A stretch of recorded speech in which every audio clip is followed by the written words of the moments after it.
Olá pessoas, deixei mais um vídeo meu aqui na internet, gravando altas horas da noite aqui, tô bastante cansado, tá gente? Espero que esse vídeo aqui não fique muito monótono pra vocês, mas eu vou comentar sobre a questão das bolhas sociais, tá? É um assunto que eu tenho muito interesse, já tinha lido um pouco sobre isso, mas agora graças ao vídeo que o Castanhari lançou recentemente lá no Nostalgia, eu me senti compelido a gravar alguma coisinha também, né? Dar um tostão da minha voz sobre esse assunto.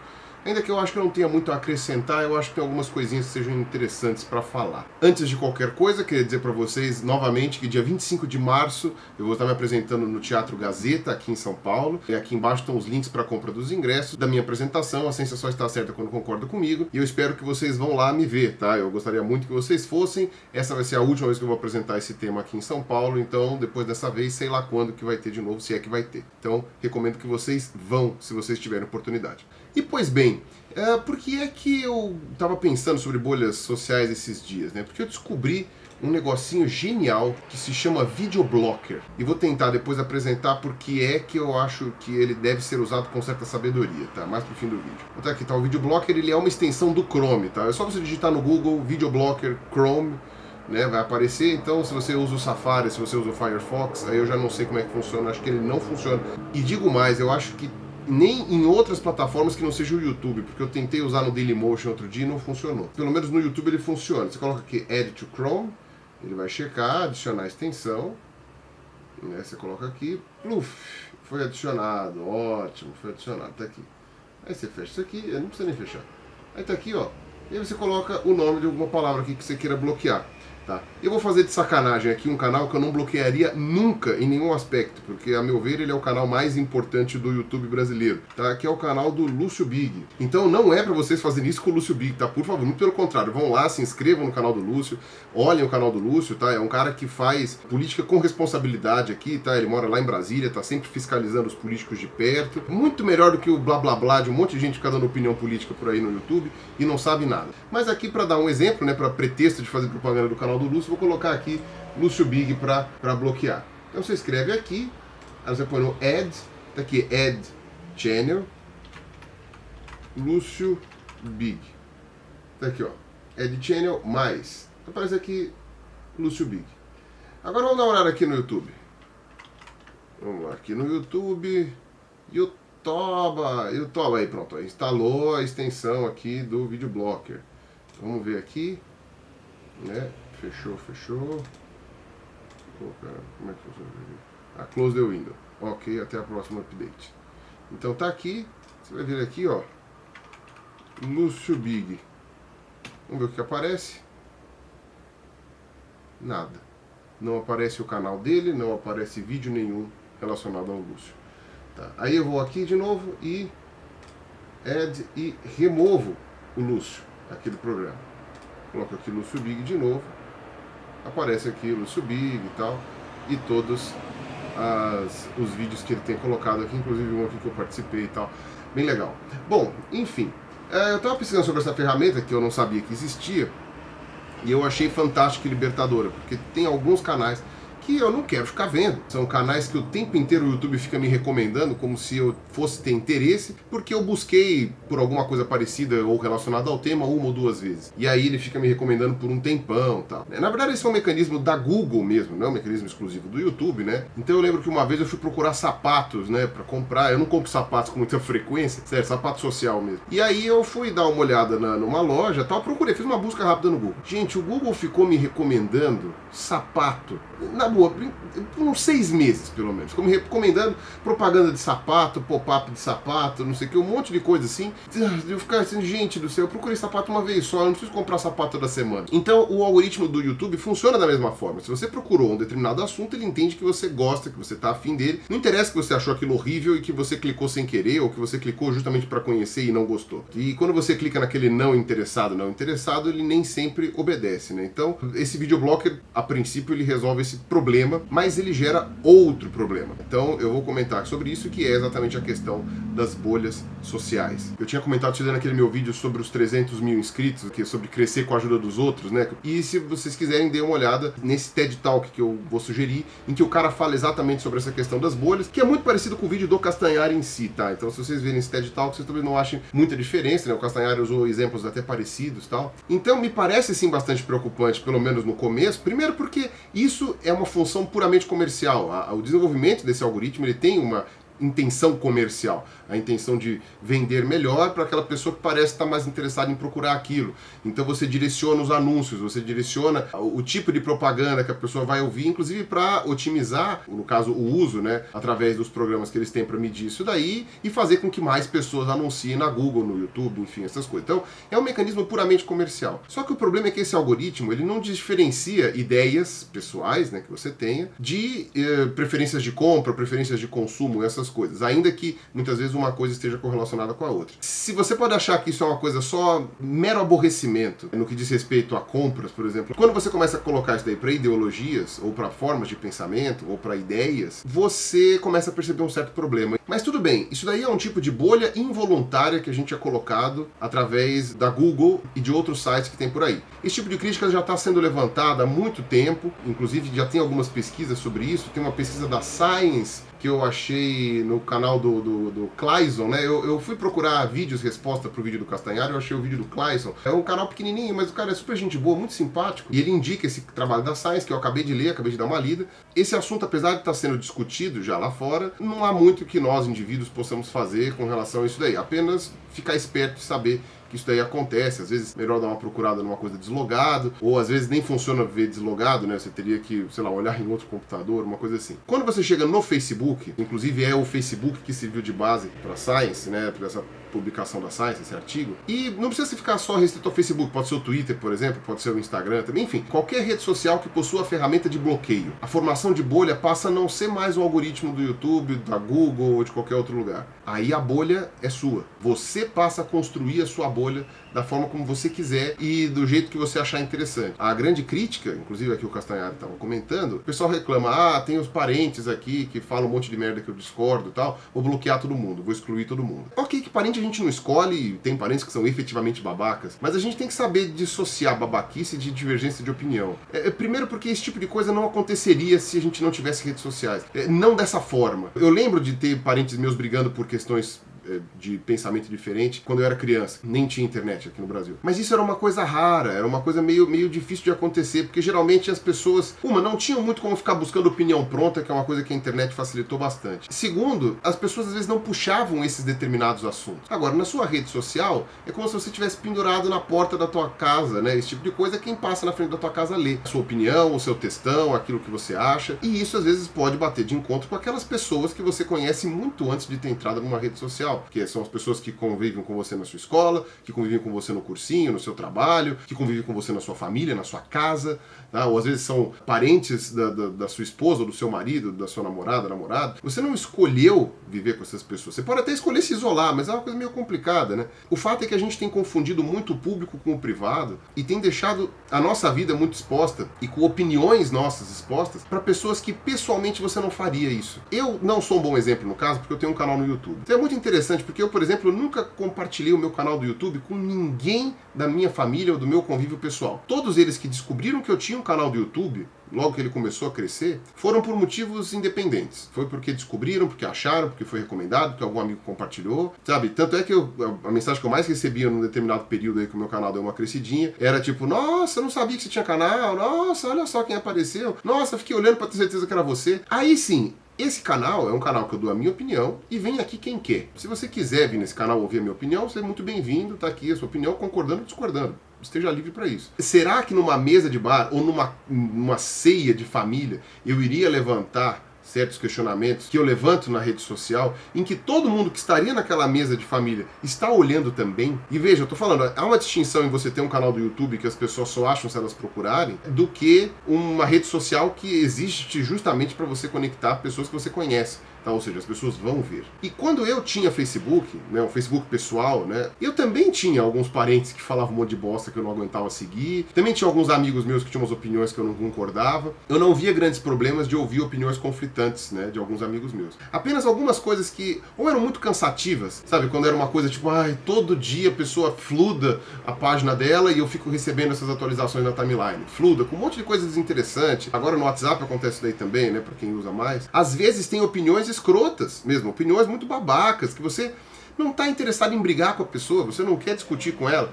Então, óbvio que eu não excluí essas pessoas, são pessoas que eu gosto, não vão ser pessoas que eu vou excluir. Amigos próximos, então eu não vou deixar de ser amigo deles porque eles pensam diferente de mim. A menos que eles sejam criminosos, aí a gente pensa de outra forma, mas não era esse o caso. Eu só silenciava, eu não bloqueava, eu silenciava eles. Eu falava, olha, não vai aparecer a timeline, eu vou continuar tendo acesso a conversar com essa pessoa quando eu quiser. E se eu quiser saber o que ela está postando, eu vou lá na timeline dela e vejo. Sabe, eu não vou ficar aqui flodando a minha timeline. Então eu sei como é isso. Mas esta bolha, ao contrário da bolha do Google, ela é uma bolha voluntária. Você escolhe se isolar com opiniões favoráveis às suas, eliminar as opiniões que são contrárias. E é por isso que o Video Blocker, que é essa ferramenta que eu acabei de mostrar para vocês, ele tem que ser usado com muita sabedoria. Às vezes é um canal que tem um assunto que não te interessa. Tá? Tipo, um dia você pesquisou sobre um determinado assunto, eu não vou dar nem exemplos aqui para ninguém ficar ofendido, né? E você não quer mais saber sobre aquele assunto, sabe?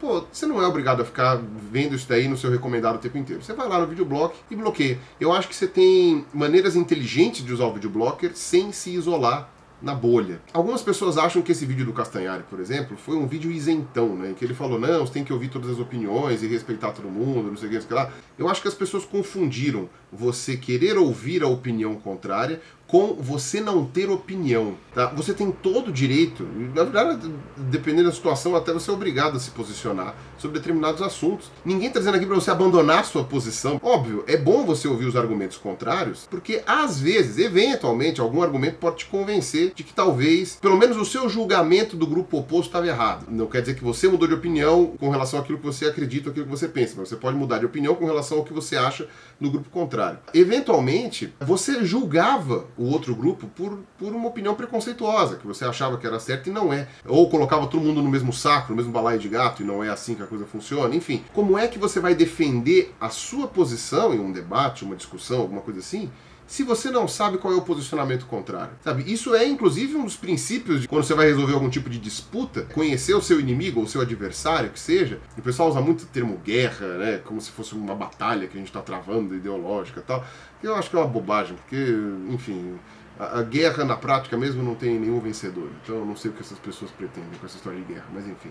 Então, quer dizer, você ouvir a opinião contrária é diferente de você, mudar de opinião, não é obrigatório que você mude de opinião, às vezes é até para reforçar a sua opinião, para você ter mais certeza de que você estava certo. Você não é um criminoso por se posicionar, mas existe argumento bosta e existe argumento bom. Você pode pelo menos eliminar os argumentos bosta. A ciência funciona assim, por exemplo, né, com você atacando as ideias e tentando se defender, é assim que você constrói o conhecimento. É diferente de um argumento bosta, um argumento ruim, e se a pessoa só apresenta argumento ruim, e se aquela pessoa nunca fala nada que presta, ainda que de vez em quando ela fale alguma coisa boa, porque até um relógio parado acerta 2 vezes por dia, às vezes vale a pena mesmo você silenciar aquela pessoa, nem ficar olhando mais. Por exemplo, saiu há um tempo atrás que a Google vai começar a priorizar pesquisas que envolvam assuntos científicos, por exemplo. Ela vai priorizar as revistas científicas ou aqueles links que são mais corretos e vai deixar mais para trás os links que sejam de pseudociência ou que não sejam confiáveis, ou que sejam de sites de fake news, por exemplo. Algumas pessoas vieram criticar essa postura da Google, porque falou também que ela está priorizando certas opiniões em detrimento de outras. Aí eu já acho que é uma coisa meio complicada, porque quando você está falando de ciências, está discutindo fatos, evidências, ou pelo menos teorias válidas ou não, existem discordâncias de ideias, existem opiniões plausíveis, e existe opinião errada, sabe? E ninguém está dizendo que você não tem o direito de ter a opinião que você quiser, mas a sua opinião pode estar errada. Existe certo e errado, existe verdadeiro e falso, a despeito das diferenças de opinião, sabe? Então algumas coisas são verdadeiras, outras coisas são falsas. Então se tem um link que tem uma opinião errada, ou que tem opiniões baseadas em argumentos ou em fatos falsos, essa opinião tá errada, ela tem que estar mais pro final mesmo, ela não tem que ser colocada em pé de igualdade daquelas coisas que são bem baseadas em evidências, ou que são colocadas de uma maneira fidedigna, baseada em fatos reais. Não é a mesma coisa, não é, sabe? Ainda mais quando você está falando com coisas de pesquisa que vão muito além da mera opinião, sabe? Tá falando de ciência,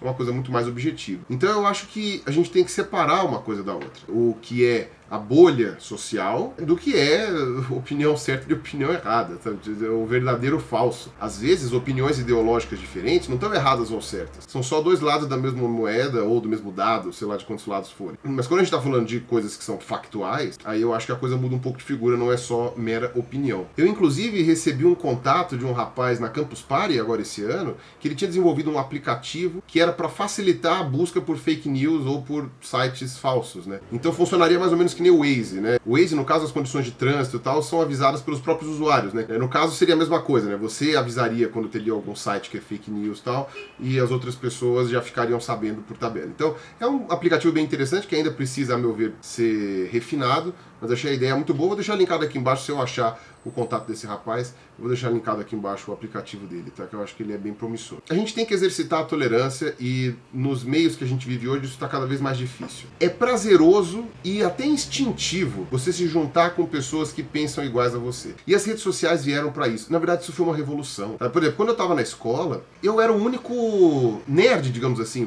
que eu conhecia que estava na escola. Naquela época, nerd tinha uma conotação bem negativa. Aquele que gostava de estudar, que lia muito e tal. Eu era o único que gostava de metal, eu lembro, que gostava de rock mais pesado. Eu ficava muito perdido, sabe? Eu passei uma infância e uma adolescência do ponto de vista de afinidade bastante isolado, até entrar em pessoas na escola que eram um pouco mais parecidas comigo, ou enfim, até eu encontrar pessoas mais parecidas em outros ambientes. Então eu vejo hoje, por exemplo, a facilidade com que as pessoas encontram pessoas que pensam mais parecido, pelo menos que têm interesses em comum. Porque você nunca vai achar alguém que pensa 100% igual a você. Se você acha alguém assim, tenha medo dessa pessoa. Então, por exemplo, hoje as pessoas que gostam de desenho japonês conseguem se juntar. Isso, sei lá, 15 anos atrás, 20 anos atrás, ia ser impossível, tá? A menos que fosse um evento específico. As pessoas que gostam de jogar videogame, as pessoas que gostam de jogar RPG, as pessoas que gostam de determinado ritmo musical, as pessoas que gostam de determinado tipo de esporte, hoje você consegue se achar pela internet. Ainda que na escola que você estude não tenha ninguém que goste das coisas que você gosta, você pode achar essas pessoas e encontrar com elas fora. Você pode ficar amigo delas e até se relacionar com elas afetivamente através da internet. Isso daí é um avanço, a meu ver, extremamente legal, extremamente significativo. Só que aquela coisa, digamos que você é otaku, que você gosta de heavy metal, que você joga videogame, que você anda de patins e que você, sei lá, vota no Bolsonaro. Vai ser muito difícil você encontrar uma pessoa que concorde em todos os aspectos com você.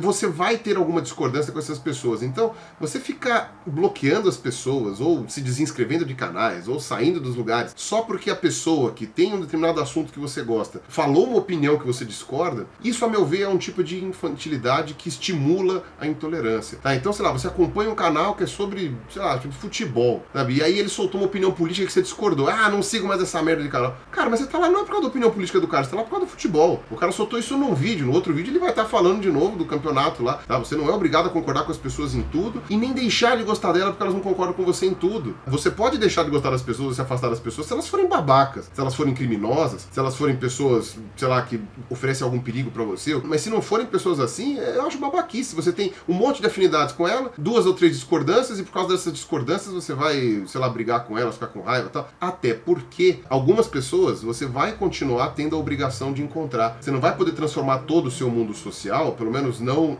até determinada idade, talvez, ou talvez tenha muita dificuldade de fazer isso, transformar todo o seu círculo social em pessoas que gostam de determinadas coisas e as outras não. Inclusive, se você estiver em lugares que todo mundo pensa muito igualzinho, tenha medo. Novamente o que eu falei, tenha medo. Quase todas as guerras étnicas, digamos assim, da Europa, por exemplo, da África, foram motivadas por uma questão de fanatismo e de que você só convivia com pessoas que pensavam de uma determinada maneira e nunca com as pessoas do outro lado. E já pensou se eu fosse limitar meu círculo de amizades, por exemplo, no caso eu sou ateu, fosse limitar meu círculo de amizades apenas às pessoas que sejam ateias também? Pra começar, que ia ser impossível. A maioria das pessoas que eu conheço acreditam em Deus, em alguma coisa. Segundo, que eu não fico perguntando para as pessoas o que elas acreditam, deixo de acreditar, eu convivo com as pessoas independente da fé delas, sabe, tipo, eu convivo muito bem, sabe, algumas pessoas eu nem sei o que acham, o que acreditam ou não, às vezes fico surpreso quando elas falam que são de uma determinada religião ou que são ateias. Eu teria que cortar relações com a minha família né? Porque, essencialmente, eu acho que não tem nenhum ateu na minha família agora, tirando eu. Teria que cortar a relação com amigos meus, que são amigos de longuíssima data, que não são ateus. Eu não quero cortar minha relação com eles. São pessoas super legais. É uma babaquice eu cortar uma relação só porque o cara não é ateu. Imagina o grau de babaquice que eu seria se eu deixasse de falar com as pessoas porque elas não são ateias. Além do que, eu ia ter um círculo de amizades muito estranho, né? Bom, o pessoal da USP, nem tanto, tem muito ateu lá por causa da questão acadêmica, mas a minha afinidade com eles era mais acadêmica do que religiosa. Mas eu conheço um pessoal ateu aí que, olha, eu tipo de gente que eu não quero conviver não, viu?